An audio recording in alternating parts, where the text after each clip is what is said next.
첫 번째 얘기, 주말에 있었던 경기 중에서 아무래도 이걸 제일 먼저 얘기할 수밖에 없다. 그렇죠. 이미 뭐 저희 회사 저희 채널 영상으로도 보셨을 거고 네. 수많은 사람들이 얘기를 했습니다. 토트넘이 아무리 맨시티가 4연패 중이고 그래도 그렇죠. 토트넘을 보통 우린 못 믿거든요. 예. 이티아드도 가고 이번엔 지겠지. 근데 웬걸? 이겼습니다. 그것도 그냥 이긴 게 아니에요. 토트넘이 몇 대 0? 4대 0. 4대 0으로 맨시티를 발랐어요. 예. 발골을 해버렸고요. 이렇게 닭다리 떼듯이 발골을 해버렸고 그래서 시티는 5연패 5연패. 수렁에 빠지고 말았습니다. 이 경기에 대해서 추가적으로 여러 가지 얘기를 해보겠습니다. 일단 이 경기는 한국 시간 24일 오전 2시 30분에 열렸고요. 토트넘이 물론 맨시티 킬러의 이미지가 있긴 합니다만 그건 보통 홈입니다. 예. 그죠? 많이들 아시죠? 그 포스트코글루 감독이 라인 올려서 딱 한 번 진 거 빼면은 그 전까지 이 현재의 토트넘 호스퍼 스타디움 신구장을 개축해서 이제 개장한 뒤 그 뒤로는 홈 전승이었거든요. 시티 상대로. 그렇죠. 근데 그게 지난번 한번 깨졌는데 깨졌다는 건 다시 말하면 깨진 경기 하나만 빼고 다 이겼다는 거니까. 예. 그 강세가 있었는데 이렇게 됐어요. 말씀 좀. 네, 알겠습니다. 예, 그래서 이게 맨시티 원정에서는 유독 그 약하긴 했습니다. 이 맨시티 원정 경기를 보면은 손흥민 선수가 이적한 2015-2016 시즌 이후에 11경기에서 2승 3무 6패를 거뒀어요. 이게 물론 다른 팀에 비해서는 확실히 맨시티 원정에서 이 경기를 잘 풀어간 거긴 한데 그럼에도 불구하고 2승 3무 6패면은 승리랑 무승부 합친 것보다 패배가 더 많은 수치거든요. 그렇기 때문에 이 토트넘이 맨시티 원정에서 뭐 강하다 이렇게 말하기는 힘든 상황이었는데 이 경기에서 그래서 다른 사람들도 맨시티가 4연패를 했지만 토트넘은 이길 것이다 라는 예측이 강했던 거고요. 경기 전에도 뭐 토트넘과 맨시티의 분위기는 상반이 됐었습니다. 그렇죠. 예, 토트넘은 주전 센터백인 로메로와 판터벤이 모두 부상으로 경기에 나설 수 없었던 상황이고요. 반면에 맨시티는 그래도 후뱅 디아스는 복귀를 못했지만 아칸지, 마누엘 아칸지, 네이선 아케, 존 스톤스 등이 복귀를 하면서 수비적인 측면에서 전력이 상승했던 그런 상황이었습니다. 네네. 예, 하지만 뚜껑을 열어보니 전혀 다른 흐름으로 경기가 흘러갔고요.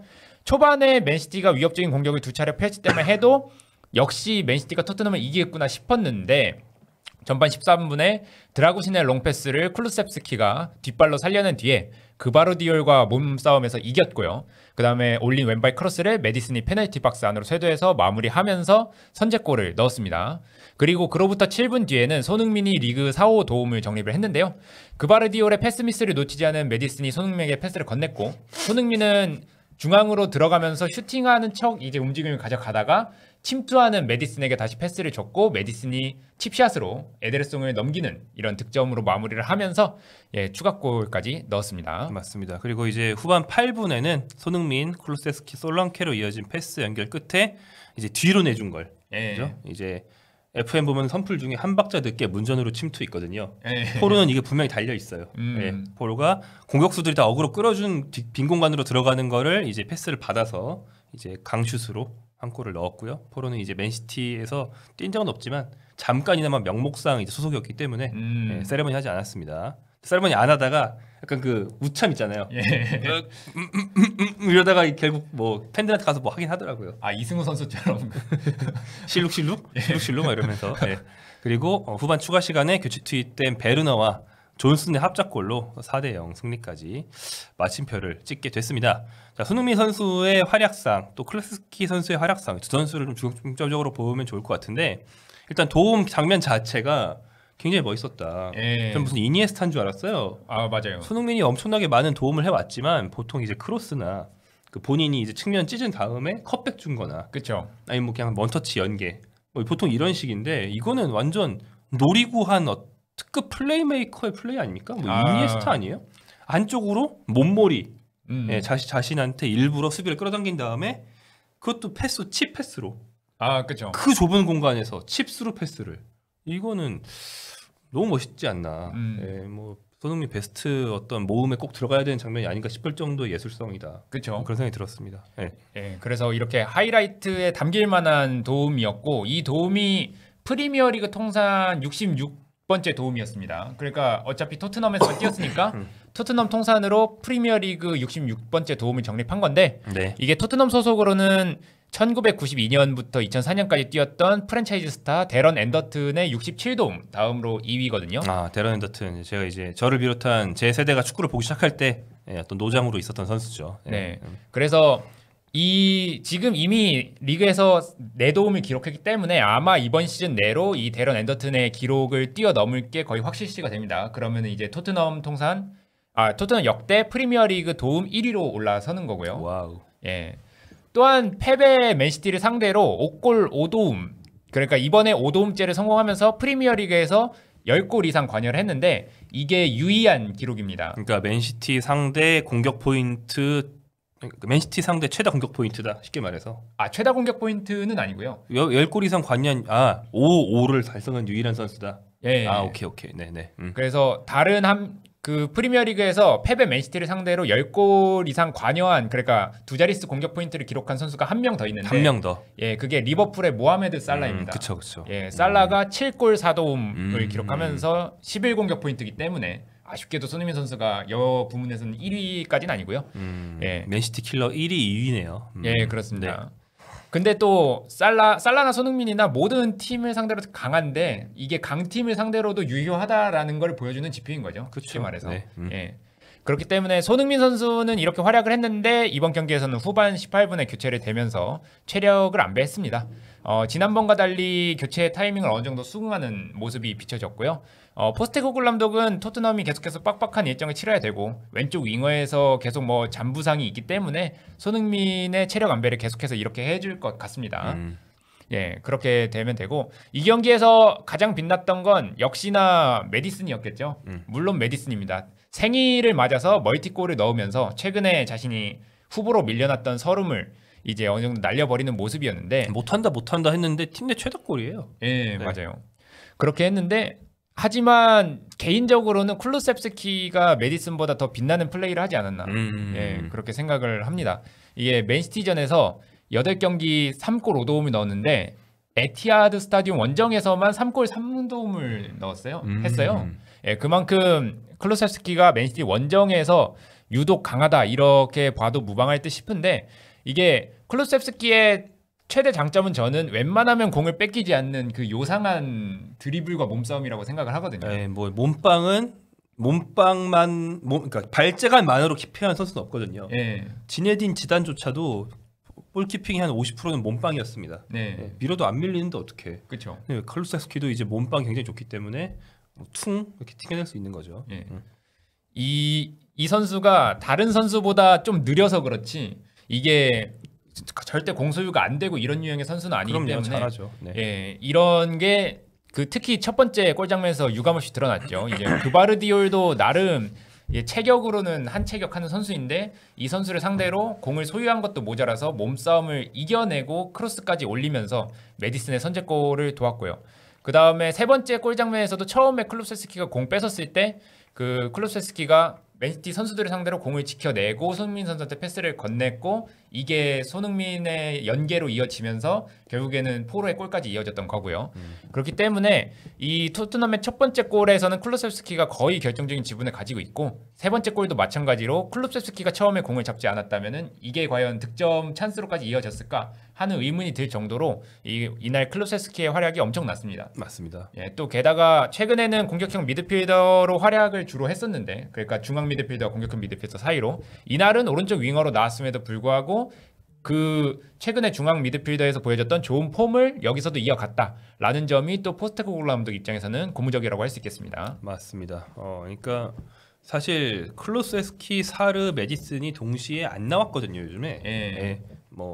비수마, 사르, 클루세스키, 비수마, 사르, 메디슨 이런 식으로 비수마, 클루세스키, 메디슨 이런 식으로 중앙 구성을 하는 거였는데 이번 경기에는 좀 다르게 조금 옛날에 가까운 옛날 4-2-3-1 할 때 가까운 라인업으로 나왔는데 웬일로 클루세스키를 잘 활용한 이 포스테코글루 감독의 용병술이 통한 그런 경기였고 시티는 많은 분들이 말씀하시는 것대로 부상 공백이 좀 많았는데 특히 이제 중원이 좀 심하죠. 그래가지고 로드리는 발롱도르 시상식 전부터 이제 십자인대 다쳐서 쭉 빠지는 거 아실 거고 최근에 로드리 대체로 그나마 그럭저럭 해주던 코바치치까지 다치면서 미드필드의 최소한의 어떤 힘을 담당할 수 있는 선수가 다 없어진 거예요. 그렇죠. 그래서 귄도안, 리코 루이스 이렇게 나왔는데 사실 이거 뭐 털릴 수밖에 없는 이 선수들의 기술은 그렇다 쳐도 근데 저는 약간 의아했던 거는 스톤스를 미드필더로 올리는 선택이 분명히 있는데 왜 안 했는지가 좀 궁금하고 그러니까 3위 사이를 가지고 과르디올라 감독이 트래블을 했는데 트래블 직후에 3위 사이를 약간 버리다시피 하면서 점점 안 쓰거든요. 예. 그러니까 과르디올라 감독이 원래 한 가지 전술로 정점에 오른 뒤에 그걸 빨리 버리긴 해요. 0809 시즌, 0001 시즌 바르셀로나에서 트래블 하자마자 0001은 트래블은 아니죠. 바로 다음 시즌에 전술 바로 다 바꿨거든요. 그렇긴 한데 근데 이렇게 하면 스톤스를 올리면 되지 않나? 그 생각은 들었습니다. 예, 그렇죠. 최근에 뭐 센터백을 수비형 미드필더로 올리는 거는 뭐 한 경기 두 경기에서는 충분히 할 수 있는 임기응변이기 때문에 그래서 사실 이걸로 바랐던 거는 어떤 중원에서 조금 더 유기적인 패스를 통해서 좀 빠르게 하는 걸 목표로 삼지 않나 싶긴 했는데 그래도 귄도안 리코 루이스의 뭐 베르나르도 실바가 조금 가담을 하는 그런 걸로는 아무래도 좀 힘싸움에서 밀릴 수밖에 없지 않았나. 네네, 이런 생각이 들고요. 맞습니다. 그리고 잭 그릴리시가 이날 못했어요. 네, 교체로 들어와서 못했는데 사실 그릴리시만 풀피시면 그 3위 사일 같은 게 잘 가동이 되거든요. 그러니까 뭐 다른 채널에서도 많이들 보시고 기사도 보셨겠지만 그릴리시가 못해 보일 때도 3위 사일이 잘 돌아가게 해주는 굉장히 중요한 역할들을 많이 해왔습니다.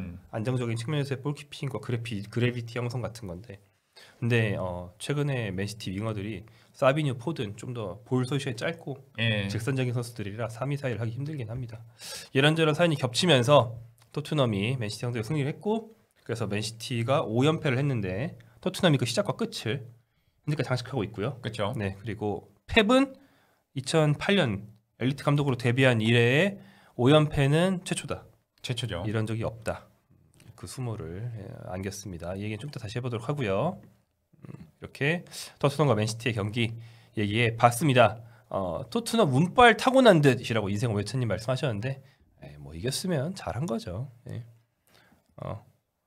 오늘 아무리 메뉴 얘기 저희가 구체적으로 막 체크를 못해서 길게 얘기는 못하지만 간단하게 한번 다뤄보도록 하겠습니다. 좀 이따가요. 이 승리를 통해서 토트넘은 승점 19점 6위고요. 제가 전에도 계속 얘기했지만 토트넘이 10위에 있을 때도 3위와 승점 3점 차인 10위이기 때문에 사실 순위에 비해서 나쁘지 않다 얘기했는데 현재 토트넘이 6위지만 역시나 3위와 승점 3점 차 그리고 맨시티를 잡았기 때문에 2위와 승점 4점 차. 그래서 뭐 멀지 않습니다. 그렇습니다. 그런 상황이라는 거. 자, 그러면 또 한 명의 한국 선수에 대해서 얘기를 해보러 넘어갈까요? 네. 그것은 바로 이지성과 김민재. 김민재의 김은 일부러 빼신 건가요? 오타인가요? 의도한 건 아닌데. 못하잖아. 네, 자, 뭐 유니폼에 민재라고 달려 있으니까. 그렇긴 하죠. 자, 이지성 선수와 김민재 선수가 활약을 했던 여타 코리안 리거 경기들에 대해서 얘기를 해보도록 할 텐데요. 왜 이지성이 먼저인가? 득점을 했기 때문이다. 당연히 골 넣은 선수 먼저 얘기할 수밖에 없거든요. 이지성 선수는 본인의 어떤 친정팀이라고 할 수 있는 첫 유럽 진출 팀이었던 홀슈타인 킬과의 원정 경기를 가졌습니다. 홀슈타인 킬 함부르크 근처에 있는 독일 거의 북쪽 끝에 있는 그쵸. 도시고 이름에서도 알 수 있다시피 홀슈타인 품종의 젖소가 여기서 유래한 뭐 그런 곳인데 굉장히 작은 팀이죠.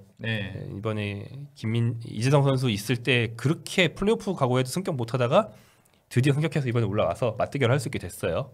그리고 이재성 선수가 여기서 친정팀 상대로 골을 넣으면서 오랜만에 자신을 맞이한 팬들에게 또 인상을 남겼습니다. 그렇습니다. 이재성은 이날 변함없이 선발로 나섰고 최근에 계속해서 2선에서 호흡 이루고 있는 파울 네벨과 같이 활약을 했고요. 2대0으로 앞서던 후반 8분에 아까 말씀드렸던 쐐기골을 넣었습니다. 앙토니 카시가 오른쪽에서 발리 크로스를 올렸는데 이거를 머리로 돌려놓는 득점을 했어요. 뭐 타점 높은 헤더, 우리가 흔히 헤더골이라고 하면은 이렇게 높이 뛰어올라서 이렇게 내리꽂는 그런 득점을 좀 상상을 하는데 이재성은 이재성답게 점프하지 않고 좋은 위치 선정으로 머리로 공의 방향만 돌려놓는 이 헤더로 득점에 성공을 했습니다. 참으로 이재성스러운 득점이었다라고도 할 수 있겠고 득점한 뒤에는 친정팀에 대한 예우로 세레머니를 하지 않는 모습을 보여주면서 그래도 자신이 유럽 생활을 처음 시작했던 그런 팀에 대한 예우를 보여줬습니다. 예, 이재성 선수는 그렇게 해서 도르트문트전에 이어서 2경기 연속으로 마인츠에서 득점을 했고 2경기 연속으로 머리로 골을 넣었는데 도르트문트전에서 사실 비슷했어요. 이게 점프를 높이 해서 수비 공중경합을 이겨서 골을 넣었다 이것보다는 순간적으로 세컨볼 상황에서 집중력을 잃지 않고 동료가 크로스를 올리자 바로 이 좋은 위치 선정을 통해서 득점을 하는 그런 패턴으로 했다는 점에서 이번에 홀스타인 킬전에서 했던 득점과 뭐 일맥상통하다 이렇게 볼 수 있겠고요. 이번 시즌에 이재성 선수는 리그 10경기에 선발로 나서서 3골을 넣으면서 좋은 활약을 펼치고 있습니다. 뭐 4시즌째 마인츠에서 뛰고 있는데 여전히 마인츠 핵심으로 팀에서 변함없는 활약을 하고 있고요. 또 고무적인 점은 이재성 선수가 있을 때 마인츠에서 감독 교체가 그래도 좀 있는 편이었는데 그런 모든 감독들한테 신뢰를 얻고 있다. 계속해서 그 공격형 미드필더로서 신뢰를 얻고 있다는 점에서 이재성 선수가 이번 시즌에도 계속해서 핵심으로 뛸 것이고 아마 기량만 유지가 된다면은 마인츠에서 계속 에이스로 활약하지 않을까 이렇게 생각이 드는 그런 경기력이었다고 할 수 있겠습니다. 네, 뭐 마인츠 레전드의 길을 가고 있는 그런 상황이죠. 네. 네. 홍현석 선수는 후반 24분 이재성과 교체되면서 약 20분 동안 경기를 소화했는데 뭐 말씀하신 맥락에서 이재성 선수가 붙박이 주전으로 간다면 하지만 이제 나이 차이가 좀 있다 보니까 네. 이재성이 60분, 홍현석이 30분 이렇게 뛰다가 그렇죠. 점점 이제 수장 시간이 이제 바뀌는 뭐 그런 시나리오 그려볼 수 있거든요. 네. 요즘에는 교체 카드 5장이기 때문에 그런 식의 어떤 후계자 승계 충분히 가능하다. 그래서 앞으로 이제 홍현석 선수도 좀 잘할 수 있는 그런 기회를 좀 노려봤으면 좋겠고 홍현석 선수는 득점 찬스가 한 번 있었는데 못 살린 게 좀 아쉽긴 했습니다. 그래서 슛이 이날 없었어요. 뭐 주된 어떤 세부 기록을 남기진 못했지만 앞으로 좀 계속 기회를 잡았으면 좋겠고요. 그러면서 마인츠는 말씀하신 도르트문트전에 이어서 연승을 달렸고 최근 4경기 무패입니다. 2승 2무로 조금 상승세예요. 그러면서 현재 승점 16점으로 4위 레버쿠젠과 승점 4점 차밖에 안 납니다. 네, 그래서 조금 더 힘을 낸다면 유럽 대항전 진출권까지 충분히 노릴 수 있는. 그렇죠. 중하위권보다는 이제 중위권 나가서 중상위권을 볼 수 있는 그런 위치까지 순조롭게 나아가고 있는 게 마인츠의 현재 모습입니다. 그리고 곧 이제 전반기가 끝나기 때문에 전반기 종료 때까지 더 힘을 많이 내줬으면 좋겠다 이런 생각이 들고요. 김민재 선수 얘기로 넘어가 볼까요? 네, 좋습니다. 김민재 선수도 분데스리가에서 활약을 했습니다. 마인츠보다 뭐 현지 시간으로 하루 앞선 하지만 우리나라 시간으로는 교묘하게 겹친 이런 시간이었는데 23일 오전 4시 30분에 아우크스부르크를 홈으로 불러들여서 3대 0으로 승리를 거뒀습니다. 네, 일단 경기 시간이 좀 중요해요. 왜냐하면 현지 시간 금요일 저녁이기 때문입니다. 굉장히 드물지 않고 상당히 자주 있는 일인데 이게 왜 그렇죠? 뒤에 유럽 대항전 있는 팀들을 경기를 당겨준 거거든요. 네, 수요일 유럽 대항전 하니까 현지 시간으로 금요일 경기하면 토일 월 화 수 이렇게 쉴 수 있단 말이죠. 네, 뭐. 근데 이제 실제로 현지 시간 화요일에 경기예요. 바이에른 같은 경우는 그래서 토요일에 경기하면 화요일 경기까지 3일밖에 없으니까 하루 땡겨준 거예요. 근데 이게 한국 선수들한테는 A매치 2경기 다 긴 비행하고 와서 그렇죠. 풀타임 뛰고 와가지고 너무 힘들단 말이에요. 보통 토트넘이 이런 일정이 있으면 손흥민 선수는 주전일 때도 쉬었어요. 로테이션 돌렸거든요. 근데 김민재는 선발로 뛰어야만 했다. 그렇죠. 로테이션을. 이 점에서 굉장히 좀 체력 부담이 심한 그런 일정이다 이렇게 보시면 되겠습니다. 그래서 아쉬운 점이 있다면은 결과적으로는 3대 0이긴 했는데 사실 더 이른 시간에 승부가 결정이 났어도 이상하지 않은 경기긴 했거든요.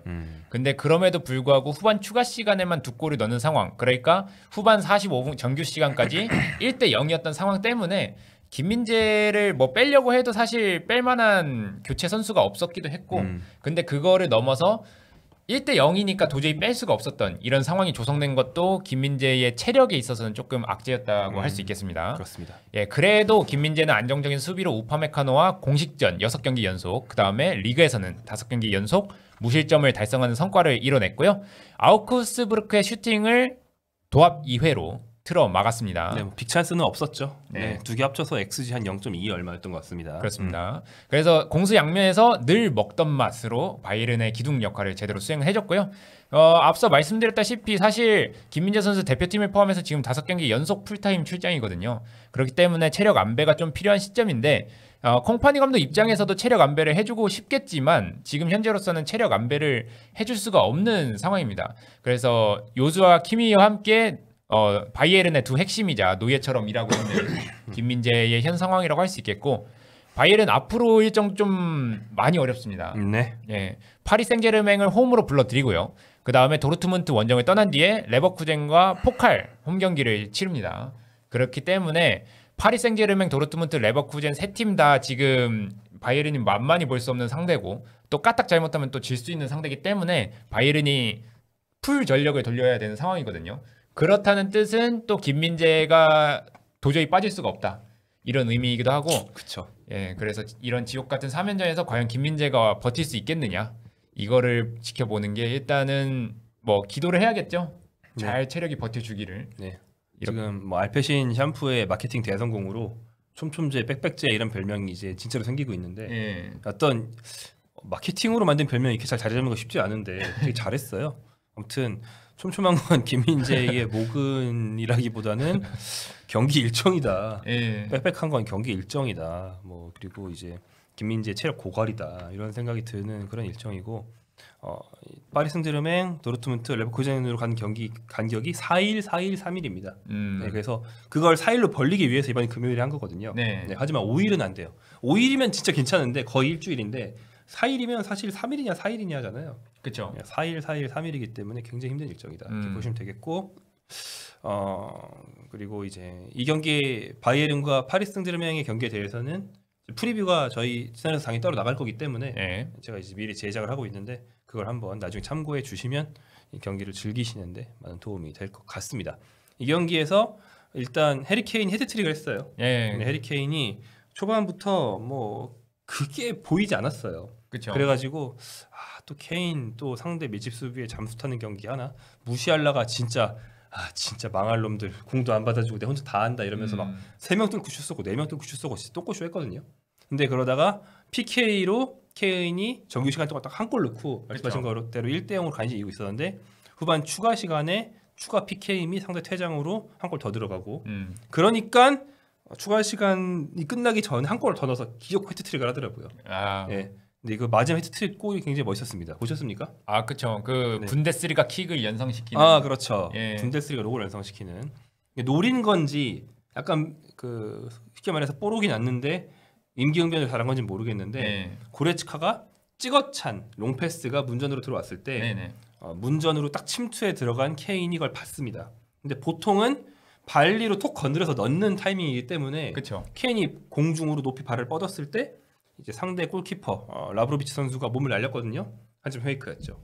공중에서 퍼스트 터치를 베르캄프처럼 톡 한 다음 라브로비치가 몸을 날리니까 보면서 너 왜 누워 있냐 하면서 머리로 톡 밀어넣는 굉장히 멋있는 골이 들어갔습니다. 예, 이게 그거는 다르지만 형태는 다르지만 그것도 생각이 났어요. 레반도프스키가 헛발질했더니 수비 4명이 순식간에 이렇게 네.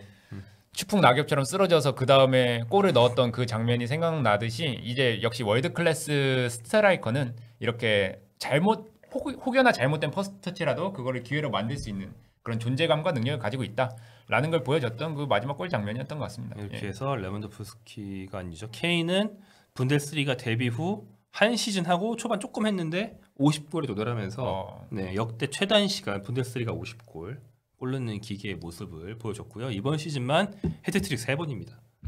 네, 뭐 도라이죠.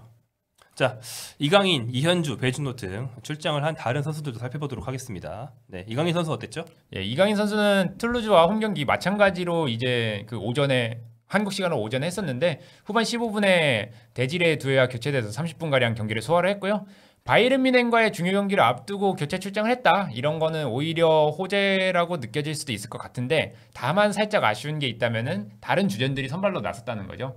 그렇기 때문에 바이에른전에서 이강인이 과연 핵심 열쇠가 될 수 있을지는 조금 더 지켜봐야 될 것 같기는 합니다. 하여간 이강인 선수가 평소처럼 나쁘지 않은 활약을 펼쳤어요. 뭐 기회 창출도 한두 번 하고 그랬는데 사실 이 콕 집어서 이강인 정말 잘했다 라고 말할 만한 장면까지는 이날은 없었습니다. 그게 평소 다른 경기와 다른 점이라면 다른 점이었다고 할 수 있겠고요. 그 다음에 이강인 선수 다음으로는 이현주 선수를 한번 살펴볼 건데 최근에 A매치 데뷔를 했죠. 네. 이번에 쿠웨이트 원정에서 데뷔전을 치렀는데 이 A매치 데뷔 후에 소속팀에서 치렀던 첫 경기에서 시즌 2호 골을 넣었습니다. 하노버 굴기 0대1로 뒤지던 후반 23분에 동료의 헤더가 골문 쪽으로 향하자 집중력 있게 따라가서 골문 안으로 이렇게 공을 밀어넣어서 득점을 했고요. 그 밖에 77분간 뛰면서 슈팅 3회, 유효슈팅 2회, 기회 창출 1회 등 전반적으로 좋은 모습을 보였습니다. 뭐 이현주 선수 이번 시즌 하노버에서 뭐 핵심으로 뛰고 있기 때문에 이런 활약이 당연하다라고 봐도 무방은 하는데 아쉽게도 팀은 1대2로 패배를 했습니다. 네. 그래서 리그 4위로 떨어지면서 선두 경쟁에서 좀 삐끗했어요. 물론 아직까지 1위와 차이가 뭐 2점 이렇게 크게 차이가 나지 않기 때문에 충분히 선두 경쟁을 이어갈 수는 있지만 그래도 이런 촘촘한 상황에서는 1승 1승이 아깝기 때문에 이 경기 패배가 아까웠다고 할 수 있겠습니다. 네. 다음 배준호 선수는 이제 극장골을 넣을 뻔 했는데 득점이 시도되면서 골을 넣진 못했고요. 챔피언십에 스토크에서 뛰고 있죠. 리그 최하위 퀸스파크 레인저스 원정 경기에서 풀타임을 소화했는데요. 1대1로 팽팽히 맞서도 후반 40분 동료의 패스를 받아서 앞에 있는 수비를 깔끔하게 제치고 강한 슛으로 가까운 골문에 공을 꽂아 넣었습니다. 하지만 패스를 받는 과정에서 핸드볼이 있었다라는 판정으로 나중에 득점이 시도됐습니다. 그리고 경기 결과도 1대1 무승부에 그치면서 뭐 골도 넣고 영웅도 될 수 있는 기회였는데 간발의 차로 무산이 됐습니다. 예, 그 스토크는 특히 뭐 챔피언십에서 이번 경기까지 이겼으면은 좀 제대로 순위를 좀 올릴 수 있는 상황이었는데 그러지 못해서 아쉽게 됐다 이렇게 볼 수 있겠고요. 네, 또 코리안 리거들 워낙 해외에서 많이 뛰고 있기 때문에 이제 유럽파 위주로 해서 한번 감추려 보겠습니다. 황인범 선수는 역시나 페에노르트 선발로 나서서 결승골의 기점 역할을 하는 활약을 했고요. 후반 22분에 교체로 체력 안배까지 하면서 다가오는 맨시티 원정을 대비하는 모습이었습니다. 그렇죠. 시티 원정입니다. 네. 그 페에노르트도 판페르시가 감독으로 있는 이제 헤이렌베인의 3대0으로 완승을 거두면서 그래도 분위기를 끌어올렸고요. 이 판페르시는 페에노르트의 유소년 출신이자 1군에서 데뷔를 했고 그렇죠. 은퇴도 페에노르트에서 한 이제 어떻게 보면은 페에노르트의 일종의 그런 레게노죠.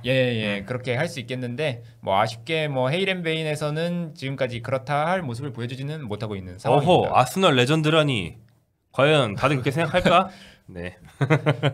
아스널 팬한테 물어보면은 작은 아이한테 물어보세요. 네. 자, 그리고 황희찬 선수가 마침내 돌아왔습니다. 예.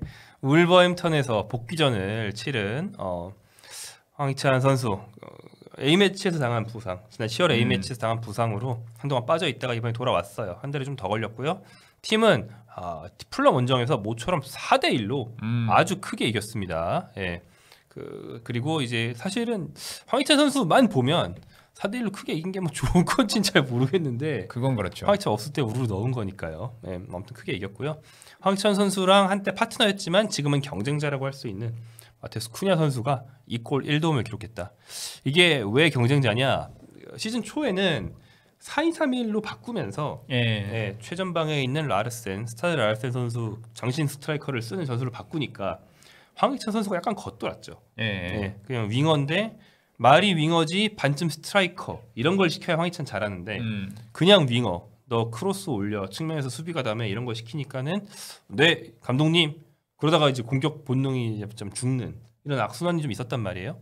근데 부상인 동안에 팀이 전술을 좀 바꿔서 결국에는 지난 시즌 잘 돌아갔던 3-4-2-1에 가까운 스타일로 다시 돌아갔습니다. 그러면서 투전방에 라르센 그냥 두고 쿠냐 그리고 이제 벨그레이드 선수가 이제 이선에 맡게 됐는데 결국엔 쿠냐의 파트너로 황희찬이 뛰냐 못 뛰냐 이 문제고 만약에 그 스타일이 겹친다 이선에 미드필더 성향하면 필요하다 그럼 결국 쿠냐랑 황희찬이 경쟁을 하게 되는 거거든요. 그렇죠. 그래서 쿠냐랑 황희찬 다시 동시에 뛰면서 지난 시즌에 어떤 공동 최다 득점의 위용을 회복할지 아니면 경쟁자가 될지는 이제부터 지켜봐야 될 그런 일이 아닌가 생각이 됩니다. 뭐 실제로 보면은 3-4-2-1과 좀 4-3-3을 좀 넘나드는 그런 포메이션에 가깝긴 한데 이게 좀 정착이 되면은 그래도 황희찬 선수한테는 좋은 소식이에요. 아무튼 이선 선수들이 더 중앙 지향적으로 움직인다는 거기 때문에 계속해서 코리안 리거 정리 가보도록 하겠습니다. 백승호 선수는 풀타임 출장을 했습니다. 그러나 버밍엄은 슈루스베리에 2대3으로 패배를 했고요. 버밍엄이 좀 하락세를 시즌 초반에 상승세를 계속 이어가지 못하는 모습을 이어가면서 조금 선두 경쟁에서 살짝 밀려난 그런 모습이고요. 뭐 보면 뭐 어디 있어? 아 4위네요. 네네. 그래도 뭐 선두 위컴비랑 승점 5점 차긴 한데 승격은 2위까지고 그렇죠. 2위는 뭐 우리가 데드풀의 팀으로 잘 알고 있는 렉섬입니다. 2위랑 2, 3, 4위가 굉장히 촘촘하게 2위 경쟁을 하고 있기 네. 때문에 뭐 다시 좀 끌어올리면 괜찮지 않을까. 네. 그렇습니다. 예, 정우영 선수 우니온 베를린에서 뛰고 있죠. 후반 25분 교체로 뛰었는데 아쉽게도 볼프스부르크 원정에서 0대1 패배를 했습니다. 오연규는 후반 40분에 교체가 됐고요. 행크는 샤를루아의 3대0 완승을 거뒀습니다. 오연규 선수가 실질적으로 이렇게 막 움직이거나 관여한 바는 아쉽게도 없었고요. 이영준 선수 최근에 또 스트라이커로 많은 관심을 받고 있는데 사실상 풀타임을 소화했습니다. 89분에 교체가 됐기 때문에. 근데 그라스호퍼는 빈터투어의 후반 추가 시간에 극장골을 실점해서 1대1로 아쉽게 무승부를 거뒀습니다. 그러니까 이영준 선수 나간 뒤에 골이 들어갔다는 뜻이고요. 양현준 선수는 셀틱에서 후반 30분 교체돼서 뛰었습니다. 하츠 원정에서 셀틱은 4대1 대승을 거뒀고요. 권혁규 선수는 이번 경기에서 하이버니언에서 경기에 나서지 않았고 그 다음에 즈베즈다 서령우 선수의 즈베즈다는 경기가 연기가 됐기 때문에 경기를 치르지 않았습니다. 연기가 됐어요? 예. 그렇군요. 알겠습니다.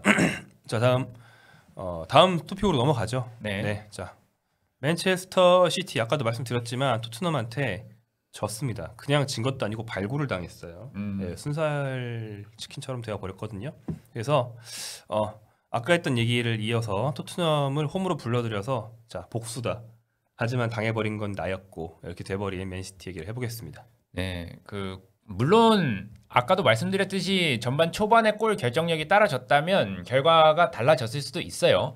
하지만 사실 경기 전체적으로 놓고 봤을 때 0대4가 그렇게 충격적이지 않아 보일 정도로 사실 맨시티의 경기력 자체가 조금 무기력한 측면이 있었습니다. 아 그래요? 슛만 네. 보면 맨시티 23개, 토트넘 9개, 그쵸? 맨시티가 2.5배를 했거든요. 점유율 맨시티 57.6%. 근데 실제 경기를 보면 맨시티가 슛만 많지 좀 무기력한 느낌이 있었다. 예, 물론 그거를 무시할 수는 없습니다. 비카리오의 선방이 엄청났다. 이거를 당연히 무시할 수는 없을 것 같은데 그럼에도 불구하고 이 슈팅이 뭐 유효슛도 당연히 토트넘보다 많고 이러긴 했을 텐데 그거를 유효슛은 토트넘이 더 많아요. 아, 7대 그쵸? 5로. 와. 토트넘이 슛 9개 중에 유효슛 7개. 진짜 많네요. 네. 예, 그러니까 이렇게 유효 슈팅이 조금 적고 이런 상황이었기 때문에 실질적으로 맨시티가 그렇게까지 토트넘을 점유율이 앞서도 토트넘을 압도하거나 경기를 주도했다는 느낌은 전혀 없었다라는 그런 느낌이 드는 그런 경기였고요. 물론 포스테코글루 감독이 나름 실리적인 선택을 한 결과일 수도 있습니다. 이날은 평소보다는 수비 라인은 조금 내렸기 때문에. 하지만 맨시티가 이렇게 무너진 게 완벽하게 합리화가 될 정도는 또 아니다. 그만큼 맨시티의 경기력이 지금 좋지 않다라는 거고요. 전반적으로 지친 기색이 짙어 보였어요. 그래서 2022, 2023 그러니까 지지난 시즌에 트랩을 달성하고 지난 시즌에 리그 우승하고 이러면서 조금 동기부여가 떨어졌나? 혹은 이런 일정을 계속해서 조금 스몰 스쿼드 작은 선수단으로 치르면서 이 체력의 한계들이 왔나? 라고 느껴질 정도로 조금 최근 맨시티의 경기력이 좋지 않습니다. 그래서 맨시티의 5연패는 1995-1996 시즌 이후 29년 만이라고 하고요. 와우. 공식전 5연패. 예, 펩 과르디올라 체제에서는 당연히 처음이고요. 펩 과르디올라 감독 경력에서 처음 있는 일입니다. 그리고 리그 정상에 올랐던 지난 시즌 리그 정상에 올랐던 팀이 그 다음 시즌에 5연패를 당한 건 1956 시즌 첼시 이후에 68년 만이라고 합니다. 와, 5556. 네. 우리나라 자유당 정권 때 아니에요? 아, 그렇죠. 예, 이승만 시절인 것 같은데 와, 진짜 오래전입니다. 예. 네, 그렇기 때문에 그만큼 지금 맨시티의 어떤 5연패가 이례적이다라고 볼 수 있는 그런 상황입니다. 예, 그래서 맨시티의 5연패 당연히 모든 사람들이 원인으로 로드리를 뽑고 실제로 로드리의 공백이 매우 큽니다. 하지만 단순히 로드리라고 보기에는 또 무리가 있는 상황인데 일단 뭐 로드리의 영향력은 절대적이죠. 공수를 안정화하고 전체적으로 패스 조율하고 심지어 어려운 순간에 클러치 능력으로 골까지 넣는 그렇죠. 그런 로드리의 능력은 펩 과르디올라 감독이 메시에 비견된다라고 할 정도로 그 맨시티에서의 영향력이 절대적이었어요. 그렇지만 그렇게 절대적이다 보니 계속해서 몸이 갈릴 수밖에 없었고 맨시티와 스페인에서 5시즌 동안 2만 분이 넘는 2만 430분 그러니까 대충 계산하면 한 4,000분을 매 시즌 뛴 거죠. 몇 시즌 4,000분 이상 뛰었고 최근 두 시즌은 거의 5,000분에 4,500분, 5,000분에 가까운 그런 시간을 소화를 했어요. 그래서 이렇게 대체 불가하다 보니 이번 시즌에 피로가 누적이 된 게 한계치에 도달했고 아스날전에서 경합 상황이 아니었는데 땅을 잘못 뛰셔서 십자인대 부상을 당하면서 이제 사실상 시즌 아웃이 됐습니다. 로드리가 없을 때도 맨시티는 10월 말까지 어찌저찌 버텨냈습니다. 하지만 리그컵에서 토트넘전 패배를 당한 걸 기점으로 와르르 지금 5연패를 당한 모습이고요. 여기에는 후벤 디아스의 부상, 그 다음에 케빈 더브라이너의 더딘 부상 회복도 역할을 했다고 볼 수 있겠습니다. 네, 이번 경기 사실 더브라이너 나올 거라고 전망하는 매체들도 많이 있었거든요. 예. 네, 근데 뭐 그렇게 되지 않았죠. 네. 예, 지난 두 시즌에 맨시티의 척추는 더브라이너, 로드리, 디아스로 이어진다고 해도 무방했을 텐데 이 로드리만 빠졌을 때는 그래도 괜찮았어요. 왜냐면 코바치치로 대체를 할 수도 있었고 혹은 코바치치로 대체가 안 되더라도 어떻게 미드필더 조합을 잘 이루면은 해결할 수 있는 문제였기 때문에 하지만 여기에 디아스가 빠지는 건 또 얘기가 달라지죠. 디아스도 역시 큰 경기에서 강한 면모를 보여주는 선수 중 한 명이기 때문에 수비에서 이번에 아칸지 스톤스가 복귀했어도 디아스의 영향력을 대체하기는 좀 무리가 있다. 이렇게 보여지고요. 최근 5연패는 로드리가 빠져서라기보다도 로드리의 디아스까지 빠졌기 때문이다 라고 보는 게 더 적절해 보입니다. 네. 예, 그만큼 지금 수비 라인에서 구심점을 잡아줄 선수가 없는 상황이고 그래서 아칸지랑 스톤스 조합으로 나섰는데 스톤스는 뭐 부상 의심으로 일단 빠진 상황이고요. 일단 말씀하신 것처럼 아칸지와 스톤스 선발로 뛴 두 선수 그리고 교체로 들어온 아케까지 이날 수비진 중에 3명이 원래는 못 뛸 수도 있다 했는데 좀 급히 땡겨서 나온 건 느낌이 있어요. 예. 네, 그렇기 때문에 더욱더 빨리 스톤스와 아케를 반반만 쓰자. 이렇게 펩이 아예 구상을 하고 경기를 시작한 것 같기도 하고요. 예, 그래서 이게 디아스가 빨리 복귀를 해야 되는데 뭐 복귀 시점이 언제가 될지는 모르겠습니다. 하지만 디아스가 없으면은 다음에 또 페이노르트 경기 뛰고 그 다음에 또 리버풀과 리그 경기거든요. 그런 상황에서 자칫 리버풀과 리그 경기까지 패배를 하면은 펩 과르디올라 감독이 우승 실패 선언을 하지 않을까. 예. 좀 이 사람 좀 이렇게 멘탈이 그럴 때 있거든요. 네. 몰라 접어 뭐 이럴 때 있거든요. 네. 예, 그런 느낌이 오일 수도. 근데 지금 일정이 리버풀 경기도 있고 그 앞뒤에 뭐 노팅엄 포레스트, 크리스탈 팰리스는 비교적 좀 만만하지만 네. 또 사실 이런 상황에 있는 팀은 팰리스 같은 좀 전술적이고 역습 좋은 팀이 좀 제일 까다로울 수도 있습니다. 네. 그리고 그다음 챔스에서 유벤투스 요즘 부상자 엄청 많긴 한데 맨시티보다 더 많아요 거의. 거의 비슷해요. 네. 아무튼 그렇긴 한데 지금 첩첩산중이에요. 네, 첩첩산중. 네. 그렇습니다. 그래서 리그에서 패한 상대들 보면은 지금 여기 위에 띄어져 있지만 본머스, 브라이턴, 토트넘을 리그에서 졌거든요. 만나서 이게 이 세 팀이 확실한 리그 강팀이라고 보기는 힘든데 그렇죠. 강한 압박을 사용하고요. 그쵸. 그다음에 공격적인 색채. 특히 뭐 브라이튼 같은 경우에는 거의 뭐 극단적인 전술도 마다하지 않을 만큼 좀 공격적인 색채를 보여주는데 이 세 팀의 공통점은 도깨비 팀이다.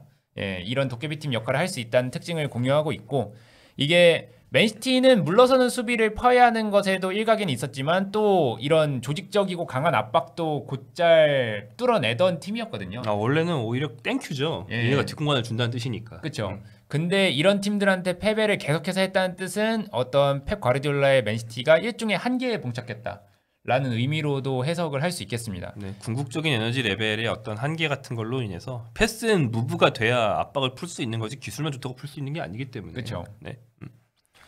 그렇기 때문에 이제 과르디올라 감독이 당연히 명장입니다. 당연히 부정할 수 없는 명장이고 축구 역사에 남을 명장인데 이제 자신이 이 그냥 역사적 명장을 넘어서 유일무이한 명장으로 넘어설 마지막 시험대에 지금 도착을 한 것 같아요.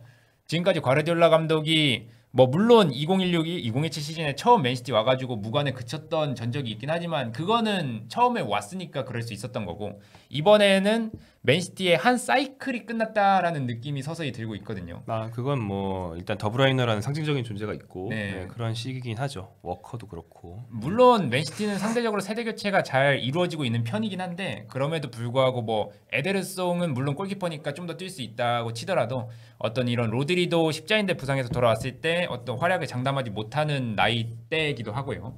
그렇기 때문에 한 사이클이 거의 끝나가고 있다라고 보여지는데 과르디올라 감독은 일단 전술적 혁명가의 면모도 가지고 있고 그 다음에 우승 청보사의 면모도 가지고 있기 때문에 이런 어떤 이미 축구 역사에 있어서 가장 뛰어난 감독 1위냐 2위냐 막 이렇게 해서 다투고 있는 형국인데 프리미어리그에서는 알렉스 퍼거슨 감독과 최고의 다리를 두고 다툰 상황이죠. 그렇죠. 네, 프리미어리그에서는 예, 일각에서는 이미 과르디올라 감독이 넘었다 이런 얘기도 있는데 아무래도 퍼거슨 감독이 누적치가 있다 보니 계속해서 이렇게 논쟁이 있는 것 같은데 과르디올라가 아직까지 증명하지 못한 퍼거슨 감독의 유일한 면모는 아무래도 장기적인 리빌딩 능력이겠죠. 그렇죠. 일단 과르디올라 감독이 장기적으로 팀을 이끈 것도 맨시티가 처음이고, 예, 그 다음에 맨시티가 지금까지 계속해서 잘해왔기 때문에 뭐 장기적 리빌딩을 보여줄 그런 상황도 뭐 조성이 되지 않았고 그랬는데 일단 퍼거슨 감독은 1990년대에 한번 이제 맨유를 다시 한번 세계적인 강팀으로 올려놨고 그 다음에 2000년대 초중반에 아스널이랑 첼시한테 밀렸던 그 시기들이 있어요. 그 시기들에 착실하게 리빌딩을 통해서 결국에 2000년대 후반에 다시 한번 맨유의 전성기를 이렇게 이끌었던 인물인데 그렇죠. 예, 과르디올라 감독은 사실 바르셀로나나 맨시티, 특히 맨시티에서 리빌딩 능력 자체는 있다는 걸 보여줬는데 문제는 이 팀이 리빌딩으로 잘 성공시킨 팀이 한번 고꾸라졌을 때 다시 부활하는 모습까지는 보여주지 못했다. 이렇게 말할 수 있겠는데 뭐 이거는 과르디올라 감독이 성공 가도만 달린 탓이 큽니다. 과르디올라 감독 잘못이 아니고요. 맨시티에서도 뭐 워낙 팀을 잘 만들었기 때문에 다른 팀보다 오히려 오랫동안 전성기를 유지했다라고 보는 게 더 타당하고요. 그렇죠. 하지만 그럼에도 불구하고 이제 퍼거슨 감독과의 논쟁에서 쐐기를 박을 만한 승리를 할 수 있으려면은 이번에 맨시티가 5연패를 하고 아마도 우승이 조금 요원해 보이는 이 상황에서 리빌딩에 다시 한번 성공을 해서 이 맨시티의 새로운 사이클을 만들어내느냐 마느냐의 문제로 될 것 같습니다. 김준규 기자에게 한마디로 요약하면 숱한 억가가 있는 시기이기 때문에 네, 여기서 반등하면 오히려 순탄한 우승보다 더 높이 칠 수 있다. 그렇죠. 이런 얘기입니다. 네. 그리고 재계약을 말씀하신 것처럼 맺자마자 또 줬거든요. 네. 재계약 맺었을 때 이제 나온 얘기들이 원래는 그만할 생각이었는데 4연패 보고 내가 지금 나가면 안 되겠는데 싶어서 재계약을 했다. 이렇게 나와가지고 와 멋있다. 그러면서 막 농담으로 다른 팀들이 토트넘 욕한다고 토트넘이랑 브라이튼한테 니네가 눈치 없이 잡아가지고 펩이 재계약하잖아 망할 놈들아 뭐 이런 얘기 나왔었는데 재계약 도장 찍고 자 홈에서 축하 파티 했는데 이제 토트넘이 가가지고서는 찬물을 쫙 이렇게 했단 말이에요. 그래서 말씀하신 것처럼 이거 극복할 수 있을지가 중요한 과제가 될 것 같다. 반대로 이제 리버풀의 우리 하코넨 감독, 우리 아르네 슬롯 감독한테는 굉장히 첫 시즌부터 운때가 잘 맞고 있는데요. 슬롯 감독이 좀 재밌는 얘기를 했습니다.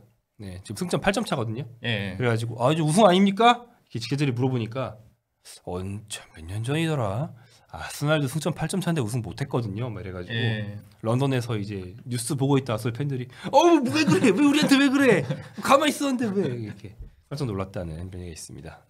예, 뭐 실제로 그 아스날 지지난 시즌 아스날이죠. 정확히 말하면 지지난 시즌 아스날과 1995-1996 시즌 뉴캐슬이 유의하게 리그 초반 12경기에서 10승을 거두고 우승을 못한 두 팀이다. 이렇게 각각 맨유와 맨시티한테 이렇게 역전을 당해서 이런 팀이었다고 할 수 있겠고 사실 뭐 리버풀도 워낙 맨시티한테 역전당한 전적이 많기 때문에 그런 얘기를 한 것 같아요. 네. 그렇기 때문에 뭐 아마 리버풀과 맨시티 경기가 이번에 맨시티의 리그 경쟁에 있어서 완전한 이정표가 될 것 같습니다. 이기면 계속해서 리그 우승 경쟁하는 거고요. 승리를 못한다면 아마 과르디올라 감독이 진짜로 선언할 것 같아요. 올해 리그 우승 못한다라고 선언해버릴 것 같습니다. 리빌딩임 재계약도 했겠다. 뭐 이번 시즌 접고 다음 시즌 우승하면 됨. 뭐 이럴 수도. 그런 말 하면 좀 짜치긴 하거든요. 그죠? 근데 요번 지고 나서 바로 한 말은 좀 멋있긴 했습니다. 헐트 선수들이 언제보다 이럴 때 상처를 많이 받는다. 그러면서 자기가 그들을 보듬어줘야 된다. 그렇죠. 그리고 뭐 그런 얘기도 했어요. 선수들 나는 감독이기 때문에 괜찮아 우리한테 나쁜 시기라는 건 없어라고 말할 수 있다. 하지만 나도 선수였지 않냐. 선수는 그렇게 못한다. 선수는 신경 쓰지 마. 이게 안 되기 때문에 못하면 의심을 하게 된다. 승리를 못한다 기가 쌓이면 의심을 하게 된다 이런 말 했거든요. 그러니까 맨시티 선수들이 4연패를 하고 조급해져서 이날 결국 마무리를 못한 게 아니냐. 음. 자꾸 패배하는 팀들은 그 다음 경기에서 결정력 안 나고 그러는 식으로 악순환에 빠진 경우도 있잖아요. 그렇죠. 그 얘기를 한 거예요. 그래서 이럴 때일수록 나는 선수들을 100% 지지해야 되고 선수들은 언제나 이기고 싶어 한다 이러면서 이제 좀 멋있는 말을 했거든요. 과연 이런 메시지가 닿았을지 좀 기대를 해보겠습니다. 뭐 지금은 맨시티 얘기했지만 아까 안 한 얘기 채팅에 많이 나오는 얘기처럼 토트넘은 이날 센터백 조합이 벤 데이비스, 라드 드라구신이었습니다. 네. 판더펜, 로메로가 이제 다 빠져서 이렇게 할 수밖에 없었는데 근데 웃긴 건 이 5연패의 시작 정말 리그컵에서 토트넘이 이겼을 때도 네. 벤 데이비스 드라구신 조합이었어요. 이 조합이 맨시티를 잡는 거야. 이게 이런 식의 어떤 그 알고리즘이죠. 이 조합을 쓸 수밖에 없다. 포스트코글로 감독이 무슨 일이 있어도 라인을 올리는데 안 올리게 만드는 유일한 어떤 이벤트는 벤 데이비스 드라구신 조합이다. 그러므로 토트넘이 라인을 내린다. 그럼 맨시티가 포스텍 땡큐? 너는 누누도 아니고 무리뉴도 아니구나 이러면서 이제 파고들었던 그 토트넘의 셀프 양점이 없어진다. 맨시티는 뒷공간을 파지 못한다. 토트넘이 안정적으로 지킨다. 선제골을 넣으면 이길 수 있다. 뭐 이런 식으로 예. 알고리즘이. 그래서 뭐 제가 좀 약간 짜맞춘 거긴 하지만 결론적으로 최근에 벤 데이비스 드라구신 조합으로 맨시티를 2번 잡았습니다. 축구 몰라요 이런 거 보면. 네. 그렇습니다. 이게 역시 가위바위보 상성인 것 같고 이제 이 챕터 이후에는 계속해서 K리그 얘기가 나오기 때문에 아까 뭐 댓글에서 나왔던 뭐 맨유 얘기도 간단하게 해보자면 네 좋습니다. 예. 네. 입스위치 타운과 경기에서 이제 후배 아모린 감독이 데뷔전을 치렀죠. 네. 데뷔전을 치렀는데 일찌감치 골을 넣었어요. 예, 1대1 무승부를 거뒀습니다. 전반 2분 만에 사실 마커스 레시포드가 골을 넣을 때까지만 해도 역시 디알로 살아나네. 네. 레시포드도 살아나네. 인터넷에서 와 아모림 다르다 웅성웅성 수군수군 들썩들썩 이랬는데 그 뒤로 뭐 그냥 그렇더라고요. 예. 예. 그래서 결과적으로는 이제 허친슨한테 종점 골을 허용을 하면서 1대1 무승부를 거뒀습니다. 뭐 이날 경기력을 왈가왈부하는 게 사실 물론 소속팀이기 때문에 뭐 충분히 데뷔할 시간이 있었다라고 볼 수도 있을 것 같긴 한데 사실 뭐 아모린 감독이 공식적으로 훈련을 시작한 건 한 일주일 남짓 정도 되고요. 비자 문제 때문에. 그렇기 때문에 뭐 입스위치 타운전에서 1대1 무승부를 거뒀다라는 게 뭐 벌써부터 막 판니스텔로이를 그리워하는 의견들이 있더라고요. 진짜 너무 축구팬 마음이라는 건 제 예. 주위에도 그런 사람이 있어요. 울산 팬인데 평소에는 되게 막 책 쓰고 네. 지적이라기보다는 뭐랄까 뭐 이렇게 아무튼 생각이 열려 있는 사람이거든요. 울산 얘기만 하면 사람이 멍청이가 돼 진짜. 이런 멍청이가 없어. 어제 주말에도 야 박주영을 썼어야 되는데 시즌 내내 주민기보다 잘하는데 뭔 개소리야. 사람이 시야가 이렇게 된다니까 축구팬이라는 게. 축구만 그런 게 아니고 팬심이 들어가면 사람이 이제 판단이 이렇게 되잖아요. 예. 네, 그래가지고 맞아요. 실제로 그런 사람들이 반 있고 근데 우리는 이영만리 타양에서 프리미어리를 보잖아요. 또 이제 축구 커뮤니티 같은 데는 이제 여야 팬들이 모여 있고 그런 팬들을 보면서 놀리는 거 반, 나도 우리 팀에 그런 일 있을 때 어떻게 내 마음이 되는지 아니까 반 해가지고 예. 일부러 하는 사람 또 있고 그래가지고 이제 설레발 이렇게 되는 거죠. 그쵸. 네. 예, 뭐 근데 상황 자체가 다르니까요. 반니스텔로이는 일단 임시 감독이었던 데다가 맨유의 레전드였기 때문에 선수들이 잘 따를 수 있는 환경이 이미 조성됐던 반면에 아모린 감독은 아무리 뭐 스포르팅에서 잘했어도 아직 40세도 안 된 이제 신진 명장입니다. 그렇기 때문에 신진 감독이기 때문에 이게 맨유에서의 숙제 중 하나로 그게 지적되기도 했어요. 선수단의 동기부여를 잘하는 감독으로 유명한데 지금까지는 말 잘 듣는 애들 밑에서 한 거고 이제 그래도 각자의 어떤 에고가 좀 센 이런 맨유 선수단도 장악할 수 있겠느냐라는 이런 게 있었는데 그게 첫 경기만은 당연히 안 되겠죠. 이게 차차로 해결해야 될 문제이기 때문에 전술적인 면모로 봤을 때도 이런 반니스텔로이 감독과 비교는 아직까지 시기상조다. 예, 지금 그렇게 볼 수 있겠고. 네, 뭐 메뉴병이거든요. 메뉴병. 메뉴병이 있습니다. 옛날 우리나라에서도 뭐 K리그 모 구단들 되면서 무슨 팀 병 이런 거 있었는데 예. 이렇게 좀 팀이 약간 꼬꾸라져 있으면서 연봉은 많이 주고 이런데 오면은 선수들이 동기부여를 갖기가 사실 쉽지 않아요. 예. 뭐 그런 것 같고 뭐 바니스텔루이가 잘했던 건 솔샤르가 부임 초반에 잘했던 거랑 좀 비슷하다 생각합니다. 네. 퍼거슨 시절의 유산을 불러오는 것이죠. 그렇죠. 네. 그런데 그것도 아무림이 또 알다 보니까 퍼거슨 이후에 뭐 새로운 뭐를 못 만들어서 메뉴가 부진? No. 내 생각은 그렇지 않다. 퍼거슨 시절의 멘탈리티를 되살리지 못해서 우리가 부진한 것이다. 이러면서 자기도 퍼거슨을 계승하겠다 말은 했거든요. 네. 안브림도 알긴 알아요. 하지만 아는 것과 실천은 다르기 때문에 다른 물론 한 영역이죠. 경기에 실패했다는 건 아니고 앞으로 할 수 있는지 봐야 되는 문제고. 3, 4, 2, 1 안브림 감독이 스포르팅에서 많이 해온 네. 뭐 어떻게 보면 저기 사비알론소랑도 비슷합니다. 요즘에 제일 잘 나가는 신진 전술가들이 3, 4, 2, 1 많이 하거든요. 네. 그거를 그대로 이제 메뉴에 이식하기 위해서 그런 얘기 많았죠. 그 직선적이고 좀 이렇게 다양한 플레이 안 되는 그런 약간 뇌보다는 근육으로 축구하는 그런 윙어들이 많기 때문에 네. 그 중에 한 명을 윙백으로 내릴 것이다.